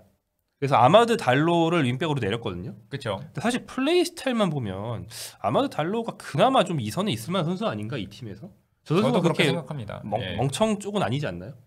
그러니까 사실 가르나초 쓰니 개인적으로는 가르나초 그러니까, 쓰니 아니, 가르나초 윙백 디알로 공미가 맞지 않냐고. 예. 네, 그게 맞지 않아요? 그런 생각이 들거든요. 네, 그래서 이런 것도 아마 앞으로 퍼즐을 맞춰가지 않을까. 예, 아마 궁극적으로는 지금은 마즈라이가 저렇게 센터백으로 있고 뭐 물론 첫 경기에서 나쁘지 않은 활약을 펼친 건 사실이지만 궁극적으로는 레니 요로가 이제 오른쪽 센터백 자리로 가지 않을까라는 생각이 들고 그러면은 마즈라이가 윙백을 보든 아니면은 아니면 요로 근데 또 리산드로 마르티네즈를 또 안 쓸 수는 없는 상황이니까. 리산마는 무조건 써야죠. 네. 좌터백으로 리산마는 사실 이론적으로 완벽한. 네. 예. 그렇기 때문에 마즈라이가 궁극적으로 윙백으로 가고 디알로가 이선으로 가는 그림이 나오지는 않을까 싶기는 해요. 예. 네. 그래서 살펴봐야 된다. 아직까지는 완벽하게 선수 구성이 되지 않았다라는 점. 그렇지만 1대1 무승부는 아무리 그래도 좀 아쉽다라는 점. 네. 그 입스위치가 근데 이제 시즌 초반에 하도 안 좋아 성적이 안 좋아서 그렇지 그때 경기력 좋단 말은 많이 들었는데 예. 최근 여기 토트넘이랑 했죠. 그렇죠. 예, 그 경기도 제가 보고 하면서 맥케나 감독이 괜히 챔피언십에서 네. 그렇게 전술 좋다는 소리를 많이 들은 게 아니구나 싶었거든요. 팀 밸런스가 되게 좋아요. 그래서 입스위치가 유독 그 이번 승격팀 3팀 중에서 제일 좋은 것 같아요. 조직력 자체는. 입스위치가 누굴 괴롭혀도 이상할 건 없습니다. 예. 이상할 건 없고 아모린 감독이 앞으로 헤쳐나갈 길이 많다 생각이 들고 지금 많은 포지션 얘기해 주셨는데 사실 제일 고민되는 건 최전방일 것 같아요. 그렇죠. 레시포드, 호일룬, 지르크제이 셋 중에 누구 쓰냐 하면은 한숨부터 쉬고 시작할걸요? 요케레스 갖다 줘! 막 이러는데 우리는 못 산다. 우리가 지금 얼마나 많이 해고하고 아웃소싱 하는지 아니? 우리는 긴축 구단이야. 이러면서 안 사줄 거예요. 라는 말이죠. 그래가지고 지금 아모린 감독이 사실 쉽지 않은데 이 생각하고 있을 겁니다. 예. 그렇죠. 가장 좋은 시나리오는 호일룬이 살아나는 것이다. 근데 그 시나리오가 이루어지지 않았을 경우에는 첫 경기처럼 레시포드를 쓸 수밖에 없는 상황이다. 지르크제이는 현재까지의 모습으로만 봤을 때는 희망이 보이지 않는다. 물론 어린 선수인 건 감안을 해야겠지만 그렇게 어리지도 않아요. 예. 그러니까 10대 때 바이에른에서 막 반짝반짝 했던 게 벌써 몇 년 전이라서 예. 23, 4? 그 정도 돼가지고 10대 이렇진 않습니다. 그래서 사실 곁다리로 메뉴의 이런 상황을 보고 쓰레 팀들이 군침을 많이 흘리고 있죠. 왜냐면 지르크제이가 튀어나올 것 같으니까 예. 임대다. 이거밖에 답이 없다. 특히 유벤투스는 지금 두산 블라우비치가 영 별로라서 예. 다른 탑이 필요한데 티아고 모타 감독이 볼로냐에서 지르크제이를 터뜨렸던 사람인데 지금 유벤투스 가 있단 말이에요. 그렇죠. 그래서 임대 제발 맨님들 제발요 필요 없으시죠 제발 한 번만 막 이러면서 막 임대 보여달라고 살살 눈치를 보고 있는 걸로 알려져 있습니다. 네. 이렇게 메뉴까지 해봤고요. 이렇게 더욱더 다이나믹해지고 재밌어지는 프리미어리그 앞으로도 함께 여러분과 지켜보도록 하겠습니다. 프리미어리그를 거친 선수, 프리미어리그로 이제 갈 선수 등이 K리그 마지막 라운드의 또 주인공이 됐거든요. 네, 그렇죠. 네, 그리고 저기 민모 외국인 선수 있어요 여기. 예. 네, 민모 외국인 선수가 있거든요. 이 세 선수 중심으로 K리그 마지막 라운드 네. 얘기해 보도록 하겠습니다. 네, 이렇게 해서 일단 들어가기 전에 나무의 채팅에 후원 감사하고요. 나무열빼미님. 그럼에도 겨울에 이적 등으로 반등해서 우승할 팀이 있을 것 같은데 누가 우승할 것 같냐고 아스날, 리버풀 등 중에서 물어보시는데 지금 사실 돈을 걸려면은 무조건 리버풀에 걸어야죠. 예, 지금은 리버풀에 걸어야 됩니다. 근데 AI 물론 자주 틀리긴 하지만 그렇죠. 슈퍼컴퓨터가 또 매 라운드마다 설레발 슈퍼컴퓨터는 무슨 설레발 담당이야. 네. 매 라운드마다 내잖아요. 이번에 리버풀이 승점 차를 맨시티와 8점 차로 벌리면서 70%가 됐다. 뭐 그거는 의미가 없어요? 예. 아, 리버풀 팬이죠. 예. 아, 설레발은 자제하는군요. 설레발은 필패입니다. 요즘에는 근들갑이라는 말도 쓰는데, 그쵸. 예, 근들갑, 근들근들 안 합니까? 예. 아스날 팬들이 이 지지난 시즌에 안 해야지 하다가 한 3월에 샴페인 터뜨렸거든요. 근데 3월에 샴페인 터뜨리고서 기적같이 역전에 당했잖아요. 예, 그런 사례가 있기 때문에 지금 리버풀의 가장 큰 문제점은 그겁니다. 중원에서 흐라번베르와 메갈리스터를 대체할 선수가 없다. 아, 어디 한 군데 만약에 재수없게 누구 중요한 선수 다치면은 구멍 빵 난다. 예, 그러니까 다른 포지션은 어떻게든 메울 수 있는데 그 두 명이 하필이면 중원에서 가장 중요한 역할을 담당한 두 명이 빠지는 순간 아무것도 못할 확률이 되게 높아요. 그래서 겨울에 만약에 이 수비형 미드필더 중 영입이 없으면은 리버풀은 힘든 시기를 보낼 수도 있습니다. 그 이후로. 예, 그렇게 보여지고 아스널은 이미 증명을 했죠. 외대고로 없으면 안 된다. 이거를 증명된 팀이고 맨시티도 지금 로드리가 없으면 안 되는 팀이다. 디아스도 없으면 큰일 난다. 이거를 지금 증명하고 있는 중이고. 아스날은 예, 뭐 지금 사실 부상자 많고 구멍 많거든요. 예. 근데 외대골 돌아오자마자 이기더라고. 노팅엄을 3대0으로 발랐어요. 그러니까 그 팀인데. 예. 그렇기 때문에 이 가장 중요한 선수가 얼마나 공백이 적느냐가 이번 시즌 우승의 판도를 결정할 수 있을 것 같습니다. 변수가 어느 팀에서 터지느냐의 싸움이기 때문에 네. 리버풀이 그런 불운이 안 온다는 법이 없다. 그렇죠. 그런 의미에서 오히려 첼시가 우승을 할 가능성도 있어요. 첼시는 지금 물론 지금 그거 아니야? 역부두술, 예. 역레발 너무 심하게 쓰는 거 아니야?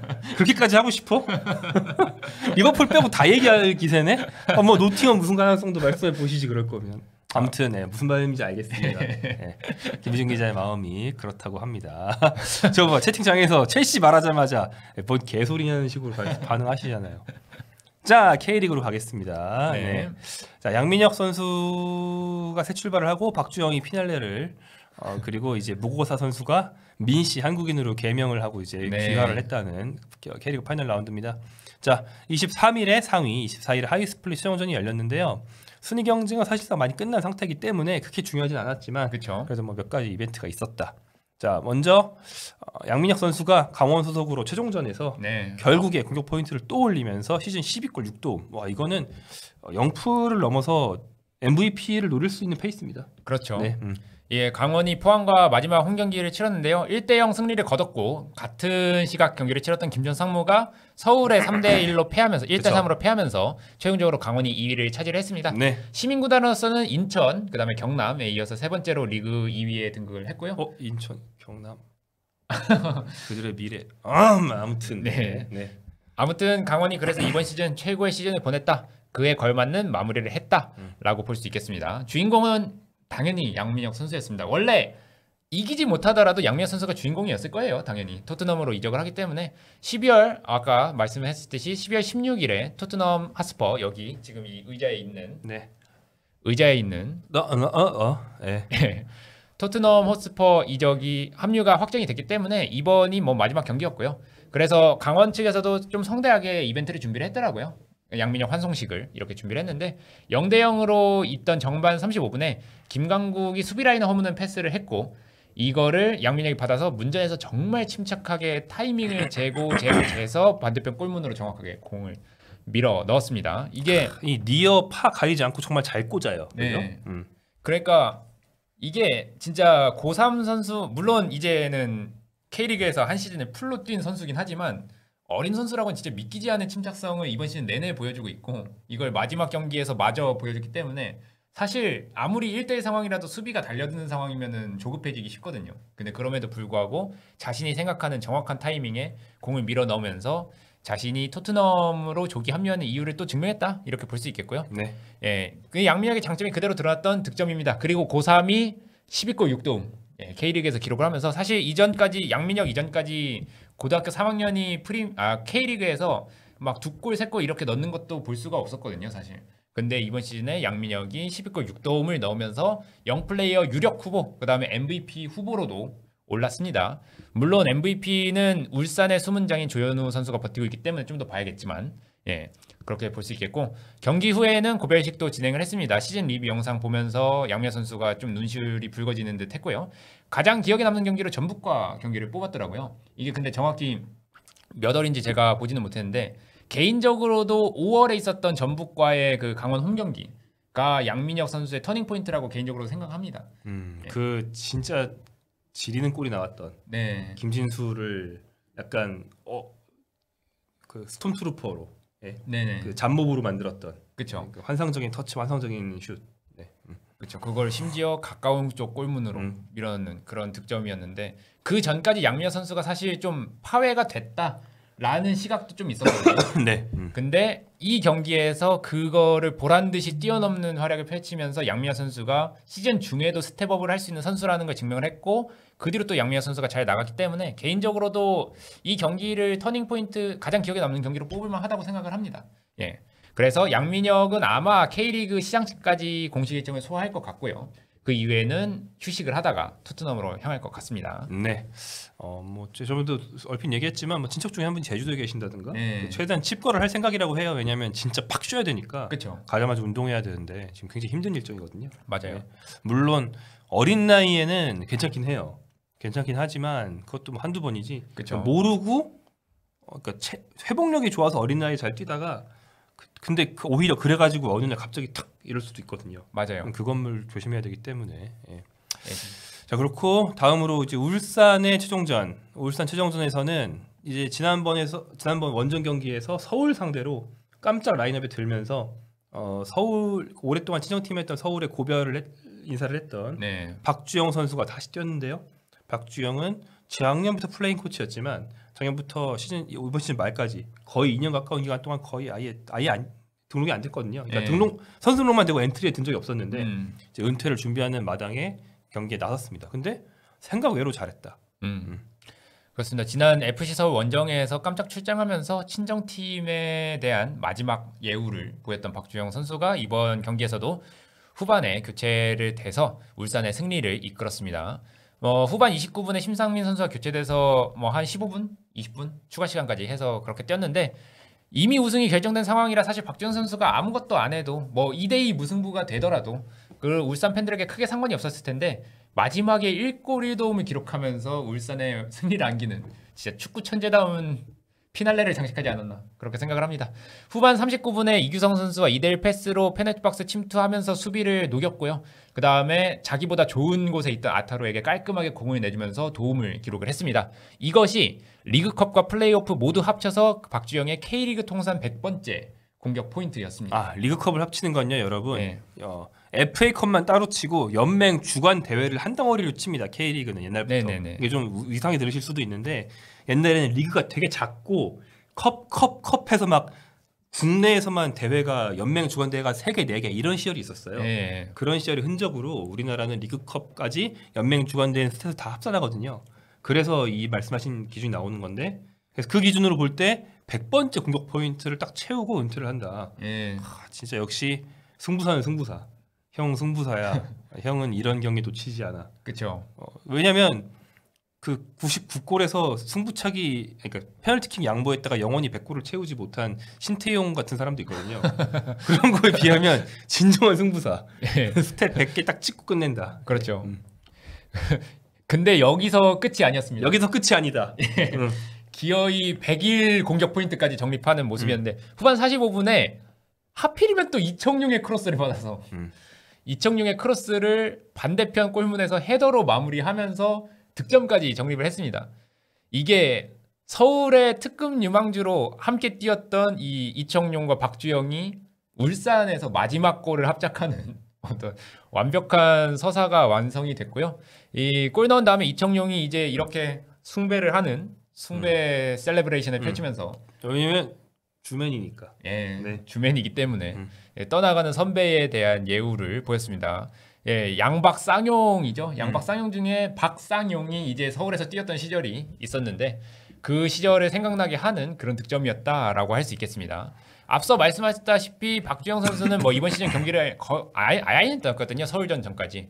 그래서 플레잉 코치에서 코치로 전직할 준비를 했는데 마지막 2경기에서는 자신이 왜 한국의 축구 천재로 불리면서 오랫동안 이제 최고의 스트라이커 논쟁에서 빠지지 않았는지를 좀 보여준 경기였다. 비록 이게 체력 관리 같은 거는 안 돼가지고 뭐 10분 만에 좀 지친 듯한 기색을 보여주거나 이런 모습은 있었지만 그래도 그런 축구 감각만큼은 영원히 살아있을 것이다라는 걸 보여주면서 사실상 은퇴를 했다 이렇게 보시면 되겠습니다. 뒷얘기 조금만 빨리 하죠. 자 여기서 끝이 아니다. 자 인천은 강등됐지만 무고사가 마지막 경기에서 굉장히 예능적인 모먼트를 보여줬습니다. 네.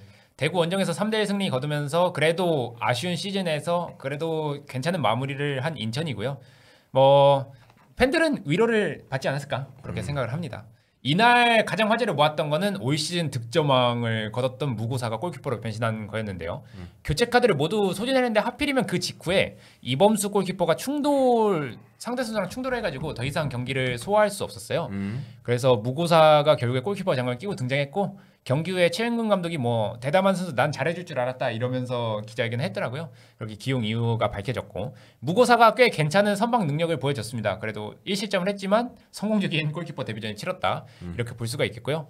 외국인 골키퍼라고 해가지고 이게 괜찮나? 네, 사리체프 신의 손 이후에 금지 아니냐 그랬는데 선례가 있다. 네. 저 이때 취재했던 것 같아요. 2015년도에 서울 이랜드에서 김영광이 시상당했을 때 외국인 선수 미첼이 골키퍼 장갑을 꼈는데 이때 정식 골키퍼를 등록한 게 아니고 경기 중 우발적인 거니까 이런 건 넘어가 주겠다라고 선례를 그러니까 판례 같은 거죠. 그렇죠. 네, 선례를 만들어 줘서 이제 문제가 없다라는 결론이 났고요. 일각에서는 15골로 득점왕을 했는데 1시점을 했으니까 마이너스 1에서 14여야 하는 거 아니냐 하는 농담들도 하긴 합니다만 공식적으로는 15골입니다. 그래서 무고사 선수는 일류첸코의 14골, 야구의 13골, 야구, 이상원의 13골, 양민혁의 12골, 이동경의 12골, 이승우의 12골. 저 중에 중간에 팀 옮겨가지고 손해본 선수들이 좀 보이네요. 그러게요. 이적 안 했으면은 뭐 야구나 이승우는 했을 수도 있는데 득점왕 그죠? 그래 보입니다. 네. 아무튼 그렇다 뒤로 하고 굉장히 적은 숫자인 15골로 무고사가 득점왕을 차지했고요. 내년에도 인천에 남고 싶다라면서 인천에 대한 애정을 보여줬습니다. 하지만 팀 상황이 워낙 안 좋기 때문에 그걸 봐야겠죠. 자, K리그 얘기 이어가 보죠. 이렇게 해서 승강 플레이오프 대진이 정해졌는데요. 일단 주말에 말씀드린 그 K리그 1의 상스보다는 하스가 관심을 더 많이 모았던 이유 중에 하나는 전북과 대구의 순위가 아직 결정되지 않았고 그다음에 K리그 2의 승격 플레이오프도 진행이 됐습니다. 이 얘기를 해보죠. 물론 전북이 10위를 확정 지을 확률이 높았고 실제로도 그렇게 됐습니다. 광주 원정에서 1대1 무승부로 거뒀는데요. 티아고가 선제골을 넣었지만 후반 추가 시간에 신창무에게 극적인 동점골을 허용을 하면서 1대1 무승부가 됐습니다. 사실 여기서 1대0 승리를 거뒀으면은 그래도 승강 플레이오프에 대한 좀 희망 같은 게 좀 더 많이 살아났을 텐데 아무래도 후반 막판에 득점을 허용하는 거는 그 전북한테도 좋지 않은 흐름이기 때문에 그 팬들은 좀 아쉬웠을 것 같고요. 대구는 인천을 홈으로 불러들였는데 1대3으로 패를 했습니다. 11위를 확정한 것도 확정한 건데 역시나 분위기 측면에서 좋지 않은 흐름을 이어가게 됐다라고 볼 수 있겠고요. 그래서 최종적으로 전북은 서울 이랜드를 만나고 대구는 충남 아산을 만나는 이런 대진이 확정이 됐습니다. 그 하위 스플릿 경기 이후에 펼쳐졌던 승격 플레이오프에서는 서울 이랜드가 극적으로 웃었습니다. 목동에서 전남 드래곤즈를 상대를 했는데 후반 3분에 플라카에게 선제 실점을 허용했고요. 후반 30분에 전남의 윤재석에게 추가골까지 허용하면서 패색이 짙어지는 듯 했습니다. 왜 지난 최종전에서의 0대4 패배가 좀 아른아른거리는 그런 순간이기도 했는데 하지만 사실 많은 팬들이 이 얘기를 했어요. 이날 이랜드 약간 지키는 것처럼 보였거든요. 차라리 한 골 빨리 먹어라. 팬들이 왜냐면 그래야 경기 내내 지킨다는 거는 이랜드는 불가능하다. 김도규는 그런 적이 없는 인간이다. 경기 막판에 한 골 먹고 지느니 빨리 한 골 먹고 공격으로 전환해서 역전하는 게 낫다. 그게 차라리 확률이 높다. 이런 얘기를 팬들이 할 정도로 팬들이 아는 거예요. 이 팀은 뒤집기를 할 수 있는 팀이다. 그렇죠. 그러나 김동규 감독이었습니다. 김신진이 추격골을 넣었고요. 후반 35분에 백지웅이 동점골로 동점까지 넣으면서 다시 기세를 몰고 왔습니다. 후반 40분에는 김신진이 역전골까지 넣는 듯 했어요. 하지만 그 전에 오프사이드가 선언이 됐기 때문에 득점은 취소가 됐고요. 그래도 2대2 무승부를 거두면은 리그 순위가 더 높았던 팀이 승강 플레이오프에 진출하기 때문에 연장전 없이 그래서 서울 이랜드가 전남 드래곤즈를 꺾고 이제 승강 플레이오프에 진출을 했습니다. 전남은 부산과 경기에서는 무승부로 웃었는데 이번에는 무승부로 울었다. 이렇게 정리를 할 수 있겠습니다. 맞습니다. 그래서 대진이 나왔는데요. 위에 보시는 바와 같죠. 대구와 충남 아산의 대진이 형성이 됐습니다. 1차전은 1월 28일 목요일이고요. 2차전은 12월 1일 일요일입니다. 간격이 굉장히 짧은 걸 보실 수 있어요. 네. 1차전은 천안에서 합니다. 아산의 이제 대체홈구장이죠. 네. 저것 때문에 좀 시끌시끌했는데 아무튼 천안에서 하고요. 2차전은 대구홈에서 합니다. 그 다음에 전북대 서울 이랜드의 대진이 또 형성이 됐는데요. 이쪽은 이제 전북의 아침 일정 때문에 네. 좀 미뤘죠. 그래서 1차전이 12월 1일이고요. 2차전이 12월 8일 전주에서 합니다. 1차전 목동, 2차전 전주에서 이렇게 진행이 됩니다. 그래서 이번 시즌 K리그의 최종전은 12월 8일까지 네네. 가야 여러분이 보실 수 있다는 그런 얘기고요.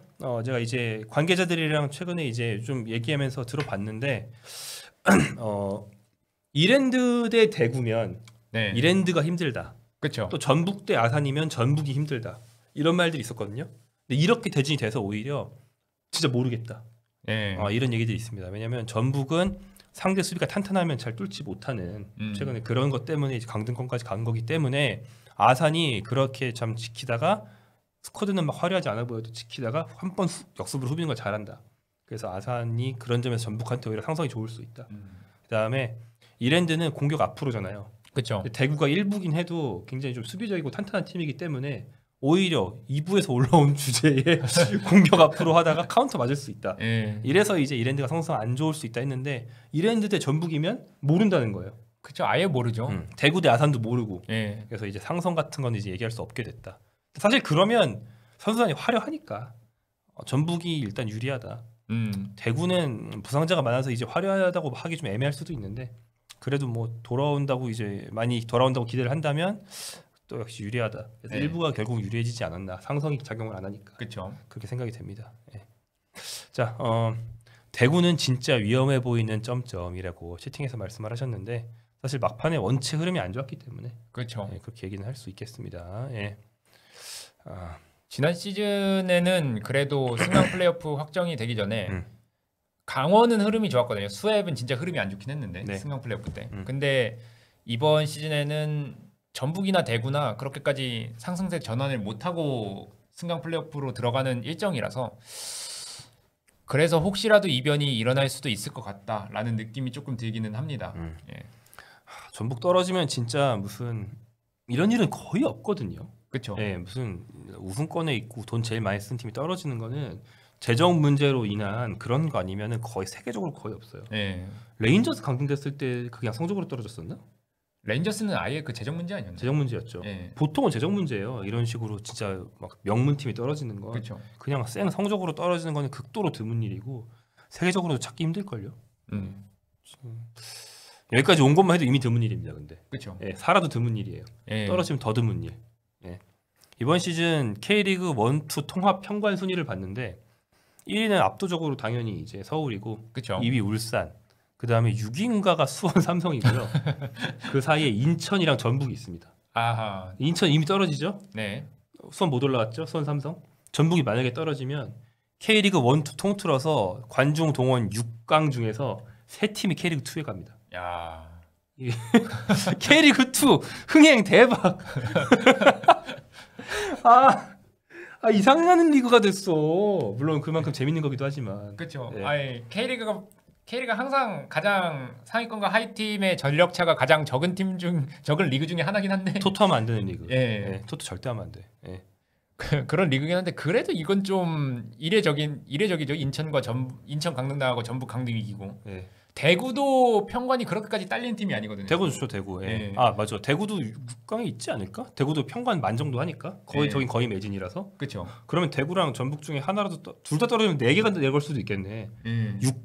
관중 동안 6강 내지 7강 중에서 4개가 밑에 있는 거예요. 과반수가. 그렇죠. 미친 리그야. 어떻게 된 거야, 진짜 리그가. 참. 그만큼 재밌다는 거죠. 그렇죠. 예. 그리고 달리 말하면 뭡니까? 그만큼 승강 플레이오프에서 관중이 미친 듯이 와가지고 응원을 개처럼 할 거라는 겁니다. 예.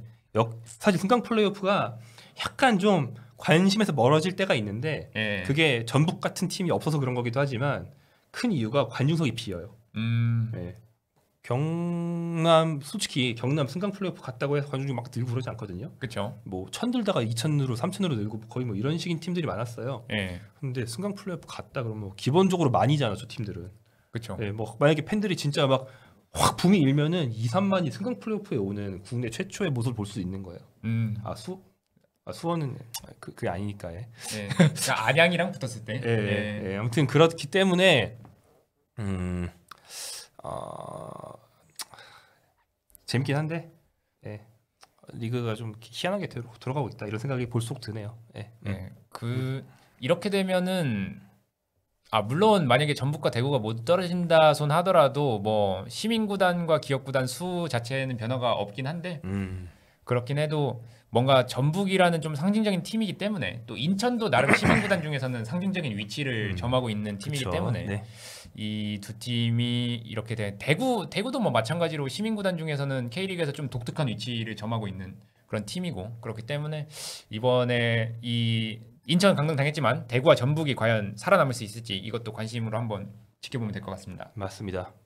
서정무 전 감독 기자회견이 오늘인가?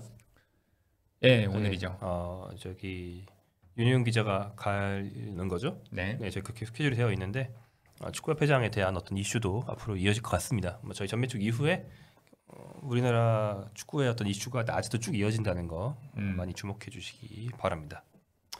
기자회견 입중계 안 할 것 같은데요. 감사합니다, 여러분.